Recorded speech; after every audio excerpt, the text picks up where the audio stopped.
ব্যাপারটা ভালো নয়। আমি তা করতে পারি না। ব্রাইডা বিছানায় উঠে বসে বেডসাইডে টেবিলে সিগারেটের জন্য হাতড়াতে লাগলো। তার সাধারণ অভ্যাসের বিপরীতে গিয়ে ব্রেকফাস্টের আগে সিগারেট ধরানোর সিদ্ধান্ত নিল। উইক্কার সাথে দেখা করার পর 2 দিন পার হয়ে গেছে। সে জানত গত 2 সপ্তাহে সে তার সর্বোত্তম চেষ্টা করেছে। অনেক আশা করে কার্ডগুলোকে ছড়িয়ে দিয়েছে, যেভাবে উইক্কা তাকে শিখিয়ে দিয়েছিল। খুব চেষ্টা করেছে যাতে ভদ্রমহিলাকে আশাহত করতে না হয়, কিন্তু কার্ডগুলো তাদের গোপনীয়তা প্রকাশ করতে অস্বীকার করছে। গত 3 রাত ধরে প্রত্যেকবার যখন কার্ডের কাজ শেষ করেছে, তার কাঁদতে ইচ্ছা করছিল। মনে হচ্ছিল খুব বড় সুযোগ হাতছাড়া হয়ে যাচ্ছে। আবারও মনে হচ্ছিল অন্যদের জীবন যেমন যায় তার তেমন যাচ্ছে না। জীবন কোনো কিছু অর্জন করার সুযোগ করে দিচ্ছে। যখন সে লক্ষ্যের খুব কাছাকাছি, মাটি ফাঁক হয়ে তাকে যেন গিলে নিচ্ছে। তার জ্ঞান অর্জন, তার ভালোবাসার মানুষ, নির্দিষ্ট স্বপ্ন সে কখনো কারোর সাথে শেয়ার করেনি। ব্রাইডা জাদুকরের কথা ভাবল। সম্ভবত তিনি তাকে সাহায্য করতে পারবেন, কিন্তু নিজের কাছে প্রতিজ্ঞা করেছিল সে শুধু তখনই জাদুকরের কাছে ফিরে যাবে যখন তার মুখোমুখি হওয়ার মতো যথেষ্ট জাদুবিদ্যা তার আয়ত্তে আসবে। আর এখন সব কিছু দেখে মনে হচ্ছে তা কখনো ঘটবে না। ব্রাইডা অনেক সময় বিছানায় শুয়ে রইল। উঠে ব্রেকফাস্ট তৈরি করতে ইচ্ছে করছিল না। শেষ পর্যন্ত দৈনন্দিন কাজের জন্য তাকে উঠতে হলো। প্রতিদিনের অন্ধকার রাত মোকাবেলা করতে হবে। জঙ্গল থেকে আসার পর তার রাতগুলোকে সে এইভাবে নামেই ডাকে। কফি বানালো, ঘড়ি দেখলো, এখন হাতে অনেক সময় আছে। ব্রাইডা বইয়ের তাকের কাছে গেল। সেই বইটা খুঁজতে লাগলো যাতে বই বিক্রেতার দেয়া কাগজের টুকরোটা রেখেছিল। নিজের সাথে কথা বলে সে ভাবল আরেকটা পথ খোলা আছে। সে জাদুকরের সাথে দেখা করেছে, তার উইক্কার সাথে সাক্ষাৎ হয়েছে। শেষ পর্যন্ত সেই মানুষটার সাথে সাক্ষাৎ করতে চায় যে তাকে এমন শিক্ষা দেবে যা সে বুঝতে পারে। কিন্তু ব্রাইডা জানে এটা একটা ঘোড়া অজুহাত। আমি সব সময় কোনো কিছু শুরু করি, তারপর হাল ছেড়ে দিই। ব্রাইডা তিক্তভাবে ভাবল, সম্ভবত জীবন খুব তাড়াতাড়ি তা বুঝতে পারবে এবং একই রকম সুযোগ বারবার তার সামনে দেয়া বন্ধ করে দেবে। অথবা সম্ভবত যখনই ব্রাইডা শুরু করবে তখনই হাল ছেড়ে দিবে, কোনো রকম পদক্ষেপ ছাড়াই। সম্ভাব্য পথের কথা ভেবে সে ক্লান্ত হয়ে পড়ল। ব্রাইডা এরকমই, দিন দিন নিজেকে আরও দুর্বল, আরও শক্তিহীন, অপরিবর্তনীয় মনে হতে থাকে। কয়েক বছর আগে সে তার নিজের ব্যবহারের কারণে হতাশ হয়ে পড়ে, কিন্তু অন্ততপক্ষে এখনও মাঝে মাঝে তার বিরচিত আচরণের কারণ খুঁজে পায়। যদিও এখন নিজের ভুলগুলো শুধরে নেওয়া শুরু করতে চায়। সে জানে অন্যরাও একই রকম ভুল করে, তারা তাদের ভুলে অভ্যস্ত হয়ে যায়। তারা ব্যাপারটা বুঝতে পারলেও অনেক দেরি হয়ে যায়। উইক্কাকে ফোন করবে কিনা ঠিক করলো, কিন্তু বুকশপের ব্যাপারে কি হবে? তাহলে তার ওখানে আবার যাওয়ার মতো হিম্মত থাকবে না। যদি সে কোনো সাড়া না দেয়, বই বিক্রেতা পরবর্তী সময়ে তার প্রতি আর সদয় হবে না। আগেও এমনটি ঘটেছে। একজন মানুষের সাথে সম্পর্ক ছিন্ন করতে গিয়ে অন্যদের সাথে সম্পর্ক নষ্ট হয়েছে। তাদের আমি সত্যিই পছন্দ করতাম, একই জিনিস এখন আবার করতে পারে না। সে এরকম একটা পথ আছে যে মূল্যবান যোগাযোগগুলো খুঁজে পাওয়া খুব কঠিন। ব্রাইডা নাম্বারটা খুঁজে ডায়াল করলো। আমি আগামীকাল আসতে পারবো না, ব্রাইডা বলল। না, প্লামারও তা করতে পারবে না, উইক্কা উত্তর দিল। মুহূর্তের জন্য ব্রাইডা বুঝতে পারল মহিলা কোন বিষয়ে কথা বলছে। উইক্কা এইরকম সমস্যার অভিযোগ তুলতে লাগলো। তার কিচেন সিল্কের সমস্যায় কতবার পানি মিস্ত্রিকে ডেকেছে ঠিক করে দেওয়ার জন্য, মিস্ত্রি কখনো আসেনি। উইক্কা পুরনো বিল্ডিংয়ের ব্যাপারে এই দীর্ঘ গল্প ফেঁদে বসলো। দেখলে বোঝা যায় না, কিন্তু যার অনেক রকম সমস্যা রয়েছে। পানি মিস্ত্রির গল্পের মাঝামাঝি হঠাৎ করে উইক্কা প্রশ্ন করলো, তুমি কি তোমার ট্যারোর কার্ড খুঁজে পেয়েছো? ব্রাইডা বিস্মিত জানালো পেয়েছিল। উইক্কা কার্ডগুলো টেবিলের উপর বিছিয়ে দিতে বলল, কারণ সে তাকে এরকম একটা পদ্ধতি শিখিয়ে দিতে চায় যাতে সে খুঁজে পাওয়া যাবে পানির মিস্ত্রি আজ আসবে কি আসবে না। আগের চেয়ে বেশি বিস্মিত হলো। উইক্কা যেমনটি বলল, ব্রাইডা তাই করলো। সে কার্ডগুলো টেবিলের উপর ছড়িয়ে দিয়ে শূন্য দৃষ্টিতে সেদিকে তাকিয়ে ফোনের অন্য প্রান্ত থেকে নির্দেশনা শোনার অপেক্ষায় রইল। ফোন কলার উদ্দেশ্য ধীরে ধীরে ধোঁয়াটে হয়ে যাচ্ছিল। উইক্কা তখনও কথা বলে চলছিল। ব্রাইডা ধৈর্য ধরে শোনার সিদ্ধান্ত নিল। সম্ভবত উইক্কা তার বন্ধু হতে পারে, তাহলে সে আরও বেশি সহ্য শক্তির অধিকারী হতে পারবে। তখন চাঁদের রীতিনীতি বোঝা সহজ হবে। উইক্কা ইফাকে কথোপকথনের মধ্যে এক বিষয় থেকে আরেক বিষয়ে চলে যাচ্ছিল। পানির কলের মিস্ত্রির কথা বলে চলছিল।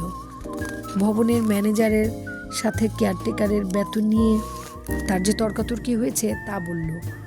তারপর চলে গেল তার বৃদ্ধ বয়সের পেনশনের প্রসঙ্গে। ব্রাইডা সব কিছু হা হু দিয়ে চালিয়ে গেল। উইক্কা যা বলছিল তাতে একমত হলো, কিন্তু মনোযোগ দিয়ে কিছু শুনছিল না। এক ধরনের ক্লান্তি তাকে ঘিরে ধরেছিল। একজন মহিলার সাথে পানির কলের মিস্ত্রি, কেয়ারটেকার আর পেনশন নিয়ে সাত সকালে আলাপ চালিয়ে যাওয়া পৃথিবীর শ্রেষ্ঠ বিরক্তি কাজের মধ্যে একটি। সে টেবিলের কার্ডের দিকে মনোযোগ দিতে চেষ্টা করলো এবং আগে যা লক্ষ্য করেনি সে সেরকমই কিছু একটা লক্ষ্য করলো। উইক্কা তাকে জিজ্ঞেস করলো সে শুনছে কি না। ব্রাইডা বিড়বিড় করে সায় জানালো, কিন্তু তার মন এখনো 100 মাইল দূরে, এমন এক জায়গায় ঘুরছে যেখানে সে কখনো যায়নি। এই কার্ডের প্রতিটি ডিটেলস সে ভ্রমণের দিকে ঠেলে দিচ্ছে। হঠাৎ করে কারো স্বপ্নের মধ্যে ঢুকে পড়ার মতো ব্রাইডা বুঝতে পারল সে আর উইক্কার কোনো কথা শুনতে পাচ্ছে না। তার ভেতর থেকে একটা কণ্ঠস্বর ভেসে আসছে, কিন্তু তা বাইরে থেকে আসছে। সে নিজে নিজে ফিস ফিস করে নিজেকে কিছু বলল। তুমি কি কিছু বুঝতে পারছো? ব্রাইডা তার কথাটারই পুনরাবৃত্তি করল।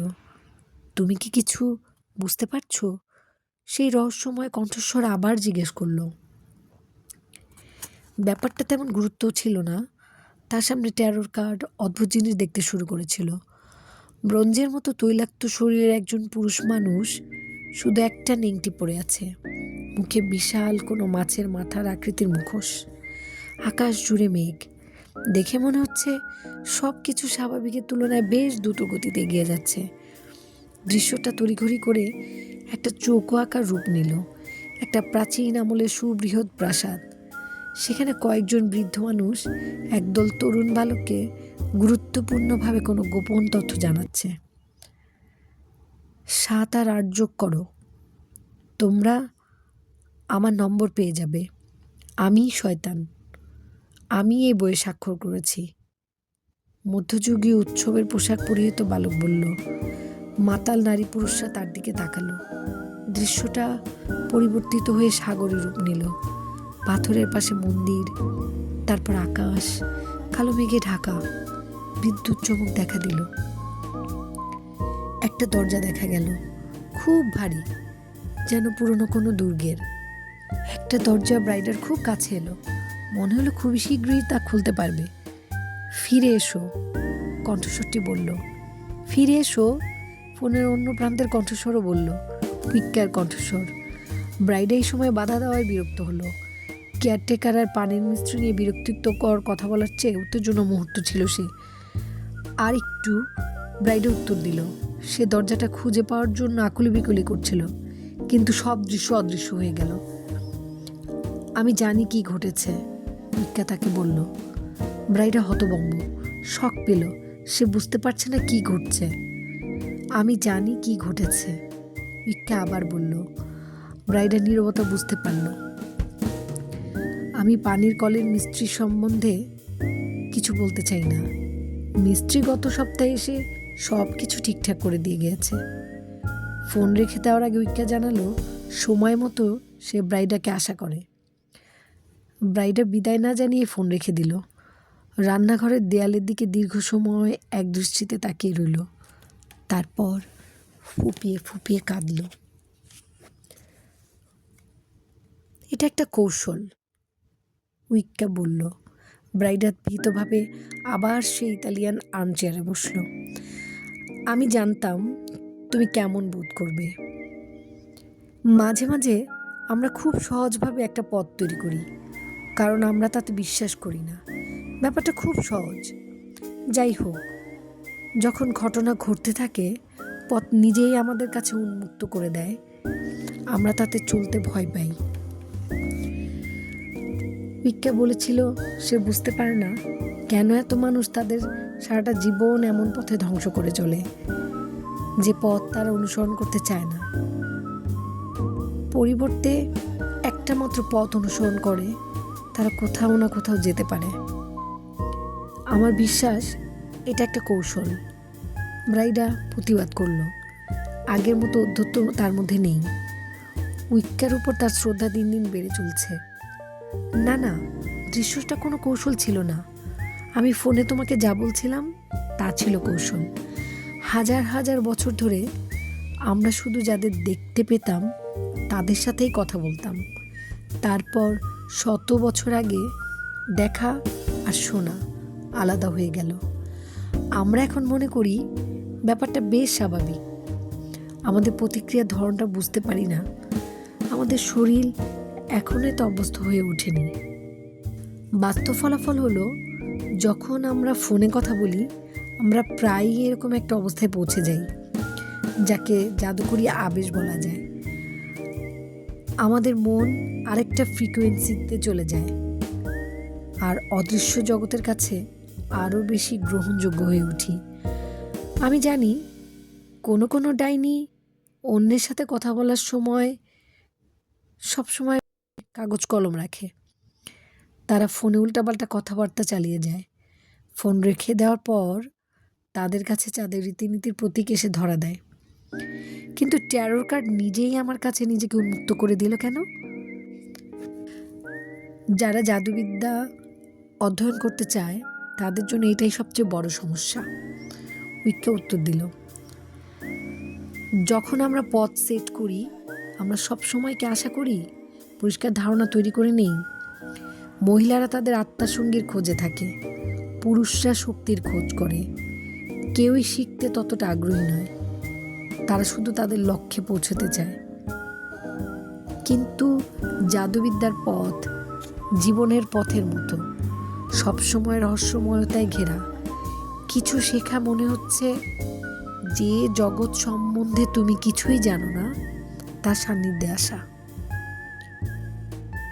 শিখতে হলে তোমাকে অবশ্যই বিনয়ী হতে হবে, যেমনটি অন্ধকার রাতে হয়েছিল।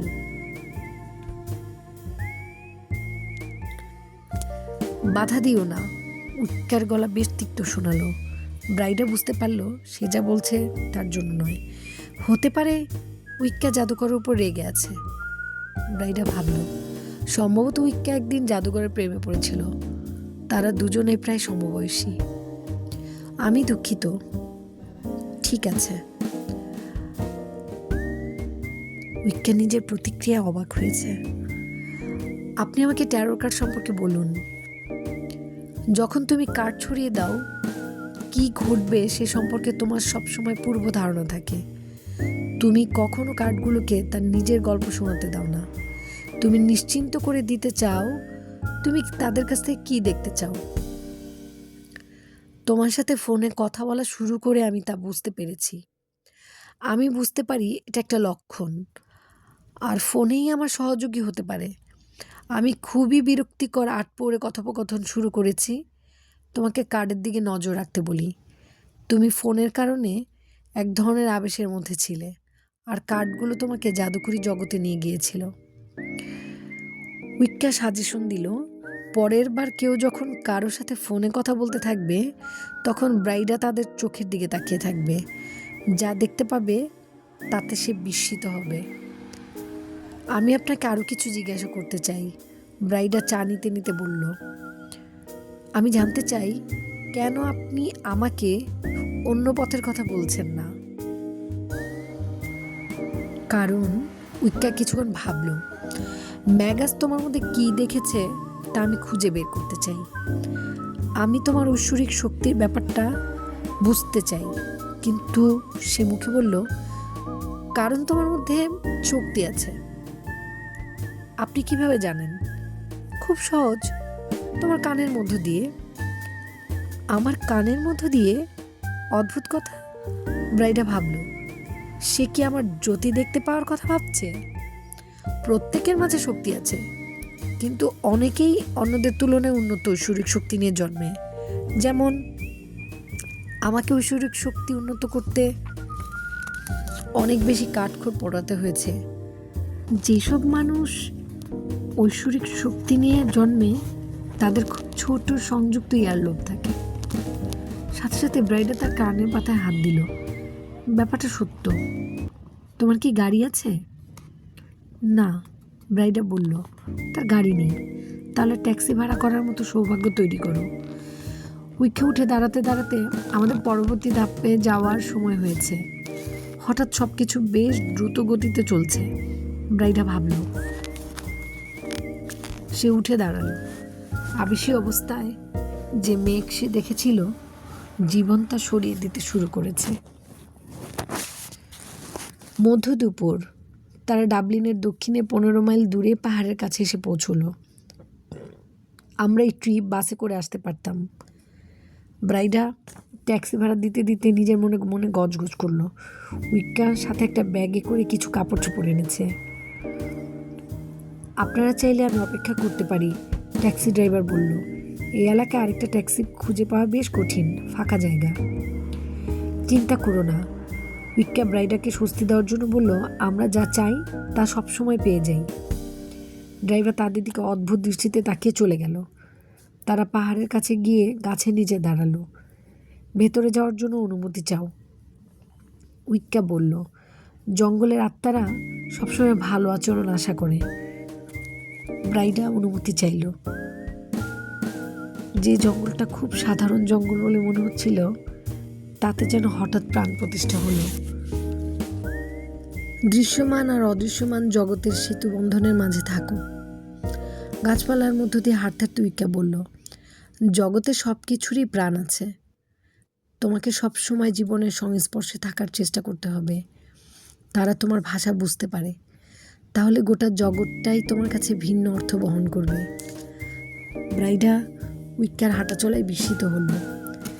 উইকার পা এরকমভাবে ভূমিতে পড়ছিল যে তাতে কোনো শব্দ হচ্ছিল না। তারা বিশাল আকৃতির একটা পাথরের ধারের ফাঁকা জায়গায় গিয়ে পৌঁছলো।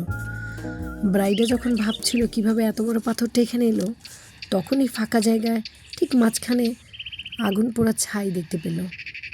খুব সুন্দর জায়গা। সন্ধ্যা হওয়ার খানিক আগে সূর্যের আলো গ্রীষ্মের অপরাহ্নে উষ্ণতা ছড়াচ্ছে। পাখিরা কলরব করছে, মৃদুমন্দ বাতাস বইছে। তারা দুজন বেশ কিছুটা উপরের দিকে আছে। ব্রাইডা চতুর্দিকে ও নিচের দিগন্তের দিকে তাকালো। উইকা ব্যাগের মধ্য থেকে আলখাল্লার মতো একটা জিনিস বের করে গায়ে চাপিয়ে নিল। তারপর গাছের আড়ালে ব্যাগটা রাখলো, যাতে কেউ ফাঁকা জায়গা দেখতে না পায়। বসে পড়ো, উইকা বলল। উইকাকে অন্যরকম দেখাচ্ছিল। ব্রাইডা বুঝতে পারলো না আলখাল্লার কারণে তা কেমন লাগছে, নাকি এই জায়গাটাই মনে অন্যরকম অনুভূতি এনে দিয়েছে। প্রথমে আমি কি করতে যাচ্ছি তা ব্যাখ্যা করছি।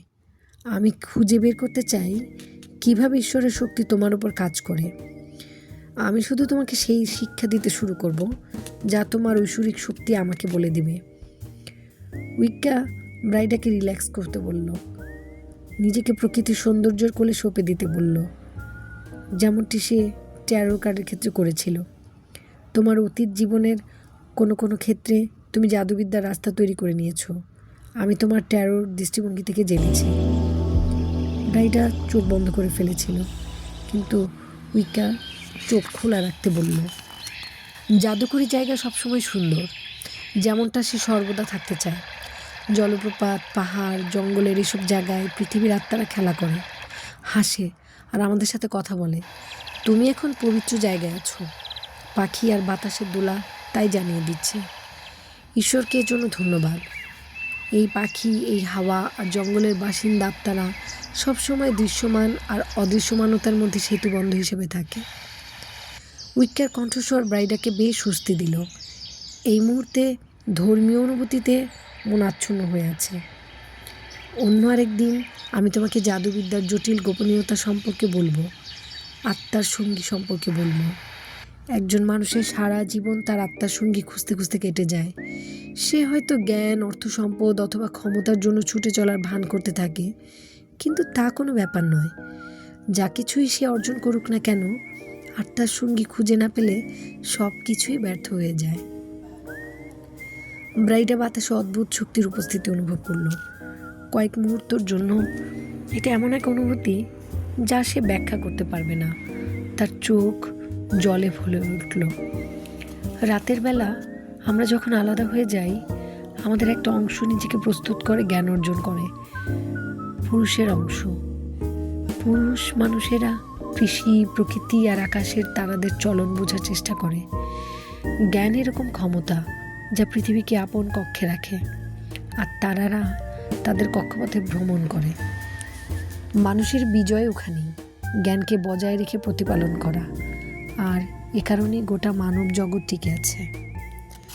নারীরা এমন কিছু দেয় যা অনেক বেশি রহস্যময় আর নাজুক, কিন্তু তাছাড়া জ্ঞানের কোনো অর্থ নেই, তা রূপান্তরযোগ্য।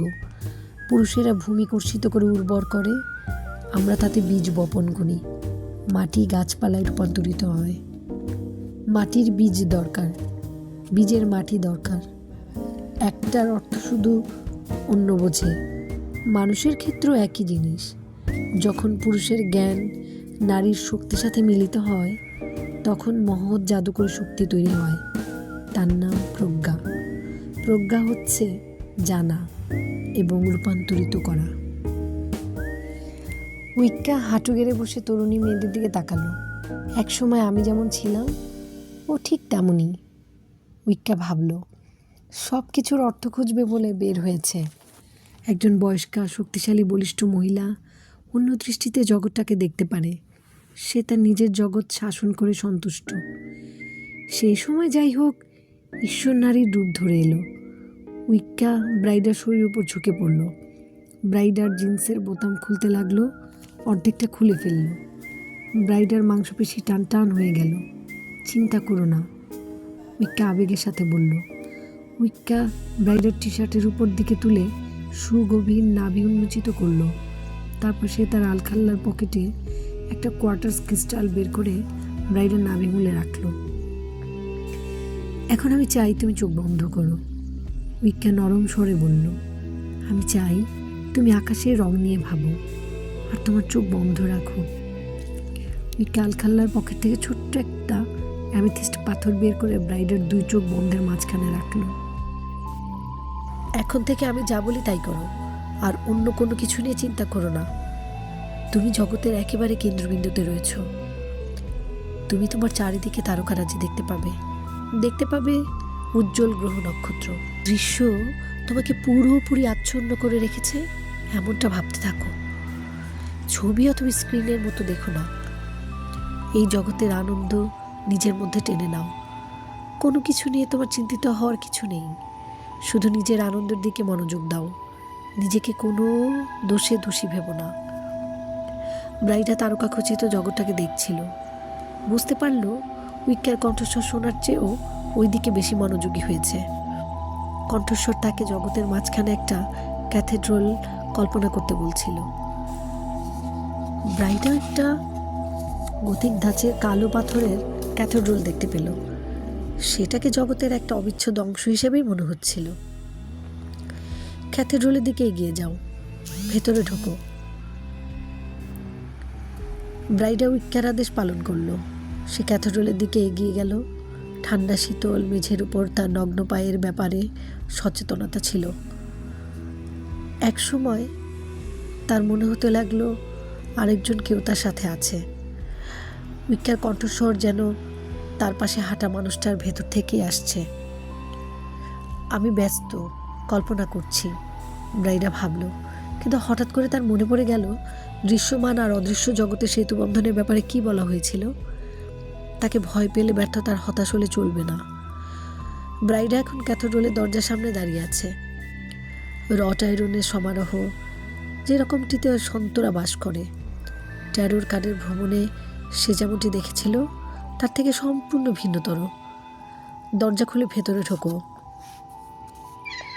ব্রাইডার হাতে ঠান্ডা ধাতবের স্পর্শ পেল। দরজার বিশালত্ব সত্ত্বেও সহজেই খুলে গেল।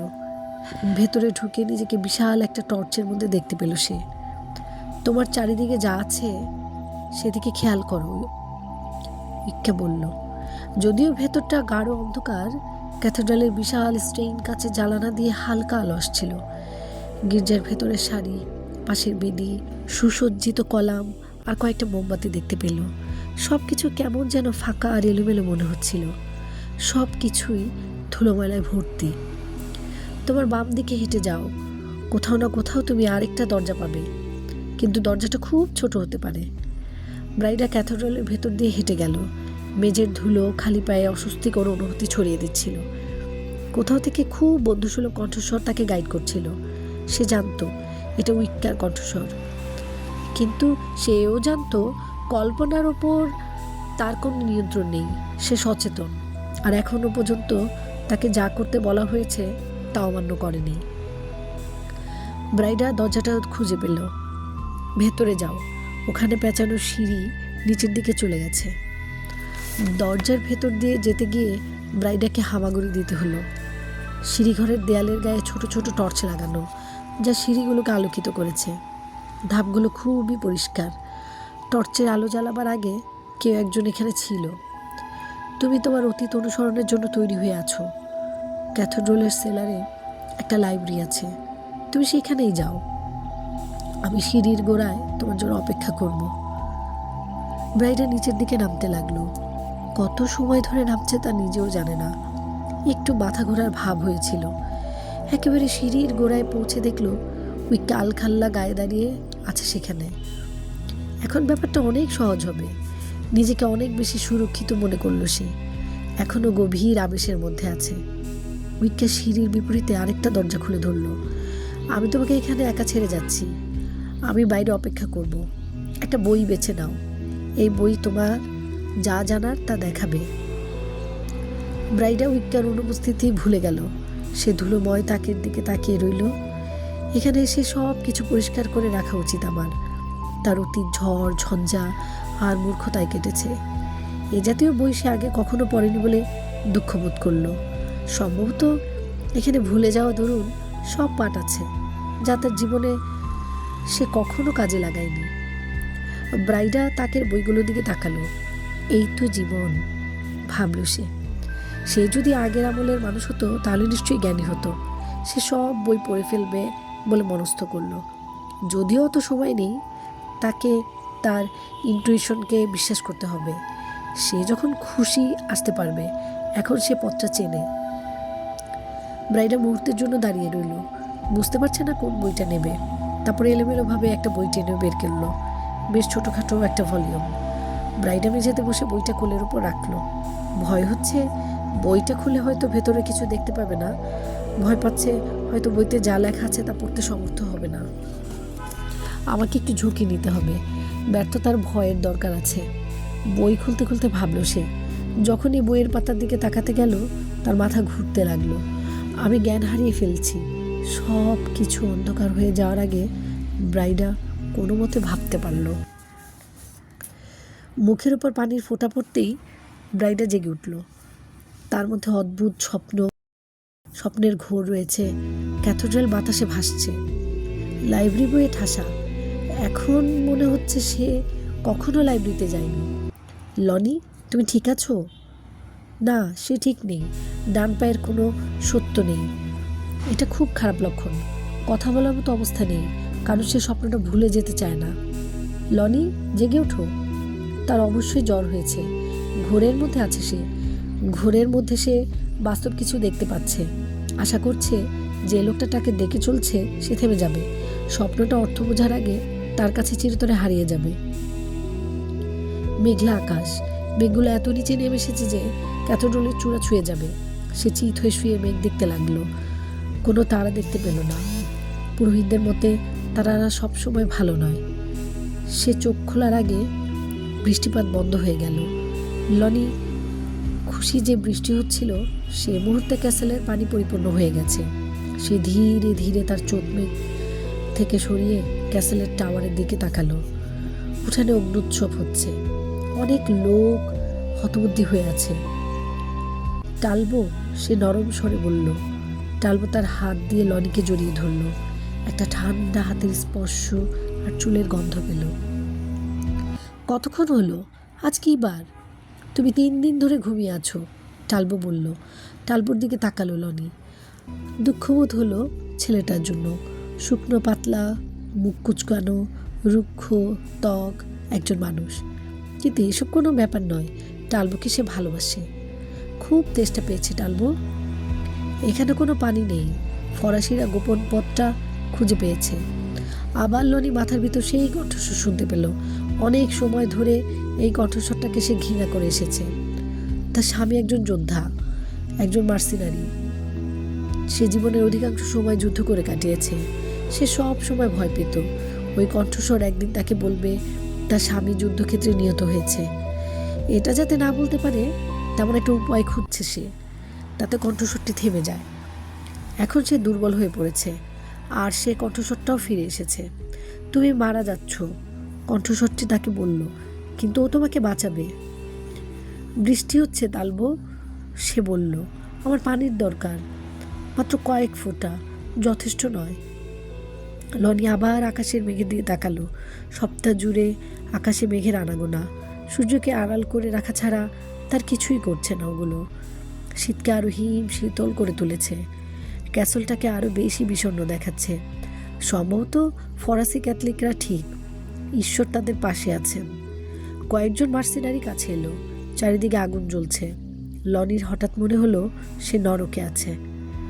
পুরোহিতরা সবাই একত্রে জড়ো হয়েছে।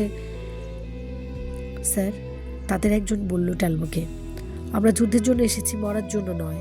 আরেকজন বলল, ফরাসিরা আমাদের আত্মসমর্পণের শর্ত দিয়েছে। টালবো উত্তর দিল, তারা বলছে যারা নিজেদের ক্যাথলিক ধর্মে বিশ্বাস স্থাপন করবে তাদের কোনো রকম ক্ষতি করা হবে না, ছেড়ে দেওয়া হবে। প্রকৃত যোদ্ধারা তা মেনে নেবে না। কণ্ঠস্বরটা লনির কাছে ফিসফিস করে বলল। লনি তা জানে। লনি প্রকৃত যোদ্ধা ভালোই চেনে, আর এ কারণে সে এখানে বাড়িতে নয়। প্রকৃত যোদ্ধারা 4 মাস ধরে ক্যাসল আগলে রেখেছে। সেই সময় গ্রামের মহিলারা গ্রাম ও দুর্গের একটা গোপন পথ বানিয়ে নিয়েছে। সেখান দিয়ে খাবার, কাপড় চোপড়, অস্ত্রপাতি আনা নেওয়া করা হয়। তখন তারা তাদের স্বামীদের দেখতে পারে। আর মহিলাদের কারণেই লড়াইটা এতদিন চালিয়ে যাওয়া গেছে। এখন যেভাবে হোক গোপন পথ প্রকাশ করা হয়ে গেছে। লনি এখন আর গ্রামে ফিরে যেতে পারবে না। অন্য মহিলারাও কেউ যায়নি। লনি উঠে বসার চেষ্টা করলো। তার পায়ে কোনো ব্যথা নেই। কণ্ঠস্বর তাকে জানিয়ে দিল এটা খুব খারাপ লক্ষণ। ওদের ঈশ্বরকে নিয়ে আমাদের কিছু করার নেই। আমরা ওভাবে মারা যেতে পারি না স্যার, একজন যোদ্ধা বলল। দুর্গের ভেতরে অন্য কোনো রকম শব্দ হতে লাগলো। টালবো উঠে দাঁড়ালো। আমাকে তোমার সাথে নাও, লনি জোর দিয়ে বলল। টালবো তার সাথীদের দিকে তাকালো। তারপর সামনে শুয়ে কাঁপতে থাকা মেয়েটির দিকে মুহূর্তের জন্য মনে হলো সে জানে না কি করবে। তার লোকজন যুদ্ধ করতে অভ্যস্ত। তারা জানে যেসব যোদ্ধারা যুদ্ধের সময় ভালোবাসায় মগ্ন থাকে যুদ্ধক্ষেত্র থেকে পালিয়ে যায়। আমি মারা যাচ্ছি টালবো, দয়া করে আমাকে তোমার সাথে নাও। একজন মার্সেনারি টালবোর দিকে তাকালো। ওকে এখানে একা রেখে যাওয়া যাবে না, সে বলল। ফরাসিরা আবার আগুন দিতে শুরু করবে। টালবো একমত হওয়ার ভান করলো। জানে ফরাসিরা এই জাতীয় কিছু করবে না। মনসেরগড়ের আত্মসমর্পণের একটা আলোচনা চলছে। মার্সিনারিরা টালবো হৃদয়ে কী ঘটছে সেটা বুঝতে পারছে। টালবো একজন প্রেমিক পুরুষ। সে জানে তুমি মারা যাচ্ছ, কণ্ঠস্বরটা লনিকে বলল। টালবো তাকে খুব আলতো করে তুলে নিচ্ছিল। কণ্ঠস্বর কি বলছে লনি তা শুনতে চাইল না। সে সেই দিনের কথা মনে করতে চাইল যখন তারা একসাথে গ্রীষ্মের সন্ধ্যায় গমের ক্ষেতের পাশ দিয়ে হেঁটে বেরিয়েছে। সে আগের মতোই তৃষ্ণার্ত। তারা একটা ঝর্ণা থেকে তাকে জলপান করিয়ে নিল। একদল মানুষ, সৈন্য, নারী আর শিশুরা মনসেগড় দুর্গের পশ্চিম দেয়ালের বড় পাথরটার কাছে জড়ো হয়েছে। দম বন্ধ করে নীরবতা বিরাজ করছে। লনি জানে পুরোহিতদের সম্মানে ওরা এভাবে জড়ো হয়ে নেই। তারা জড়ো হয়ে আছে ভয়ের কারণে। পুরোহিতরা চলে এলেন, সংখ্যায় অনেক। সবাই কালো আলখাল্লা পরে আছে, তাতে বিশাল আকৃতির হলদে ক্রস সেলাই করা। তারা পাথরের উপর বসে পড়ল। একজন সাদা চুলের মানুষ এলেন। তিনি দেয়ালের উঁচু অংশে উঠলেন। অগ্নিশিখার আর মুখ উজ্জ্বল হয়ে উঠল। তার কালো আলখাল্লার প্রান্ত আগুন প্রায় ছুঁয়ে ফেলেছে। উপস্থিত সবাই হাঁটু গেড়ে বসে সামনের দিকে ঝুঁকে দুহাত একত্রে করে প্রার্থনার ভঙ্গিতে তাদের মাথা 3 বার মাটিতে ছোঁয়ালো। টালবো সহ মার্সিনারিরা দাঁড়িয়ে রইল। তাদের শুধু যুদ্ধের জন্য আনা হয়েছে। আমরা তোমাদের আত্মসমর্পণ অনুমোদন করছি, প্রধান পুরোহিত বললেন। তোমরা সবাই মুক্ত। জনতার মধ্য থেকে স্বস্তির নিঃশ্বাস ভেসে এলো। অন্য ঈশ্বরের কাছে আত্মারা এইভাবে পৃথিবীর রাজত্ব অবস্থান করছে। সত্যিকারের ঈশ্বরের কাছে আত্মারা তার অসীম ক্ষমায় আবার ফিরে আসে। যুদ্ধ চলবে, কিন্তু এটা কোনো স্বর্গীয় যুদ্ধ নয়, কারণ অন্য ঈশ্বর শেষ পর্যন্ত পরাজিত হবে। যদিও কোনো কোনো দেবতা এরই মধ্যে তাকে দূষিত করে ফেলেছে। অন্য ঈশ্বর স্থবিত হবে, কিন্তু ধ্বংস হবে না। তিনি অনন্তকাল ধরে নরকে অবস্থান করবেন। যেসব আত্মাদের তিনি নিজের পথে এনেছেন তাদের সাথে। দেয়ালের কাছে দাঁড়ানো মানুষটির দিকে জনতা এক দৃষ্টিতে তাকিয়ে রইল। তারা এখনও নিশ্চিত নয় যে তারা পালিয়ে যেতে চায়, তাকে অনন্তকাল ধরে যন্ত্রণা ভোগ করতে চায়। ক্যাথার চার্চই হচ্ছে প্রকৃত চার্চ, পুরোহিত বলল। যীশু খ্রিস্ট তার পবিত্র আত্মাকে ধন্যবাদ। আমরা ঈশ্বরের সাথে যোগাযোগ স্থাপন করতে পেরেছি। আমরা পুনর্জন্মে ফিরে যাওয়ার দরকার নেই। আমাদের জন্য ঈশ্বরের রাজত্বে ফিরে যাওয়ার দরকার নেই। লনি লক্ষ্য করল যে 3 জন পুরোহিত বাইবেল এনেছিল তারা তার সামনে এগিয়ে এলো। যারা আমাদের সাথে মৃত্যুবরণ করতে চায় তাদের সান্ত্বনা অংশীদার করা হবে। নিচে আগুন অপেক্ষা করছে, যন্ত্রণাকাতর ভয়ানক এবং ধীর মৃত্যু। অগ্নিশিখা তোমাদের রক্ত মাংস পুড়িয়ে এমন যন্ত্রণা দেবে যা তোমরা আগে কখনো দেখোনি। যা হোক, তোমাদের সবাইকে সেই সম্মান দেয়া হবে না, শুধু খাঁটি ক্যাথারাররা তা পাবে, আর অন্যদের বেঁচে থাকার শাস্তি দেওয়া হবে। 2 জন মহিলা বাইবেল ধরে রাখা পুরোহিতের কাছে নিঃশব্দে চলে এলো। একজন কিশোর তার মায়ের হাত থেকে নিজেকে ছাড়িয়ে নিয়ে ওদের সাথে যোগ করে দিল। 4 জন মার্সেনারি টালবোর দিকে তাকালো। আমরা পবিত্র আশীর্বাদ গ্রহণ করতে চাই স্যার। আমরা ব্যাপটাইজড হতে চাই। এভাবে ঐতিহ্য টিকে থাকে, কণ্ঠস্বরটি বলল, কারণ লোকজন একটা ধারণার জন্য মৃত্যুকে স্বেচ্ছায় বরণ করে নেয়। ধন্যবাদ এতক্ষণ সাথে থাকার জন্য। পরবর্তী পর্ব শোনার আমন্ত্রণ রইল।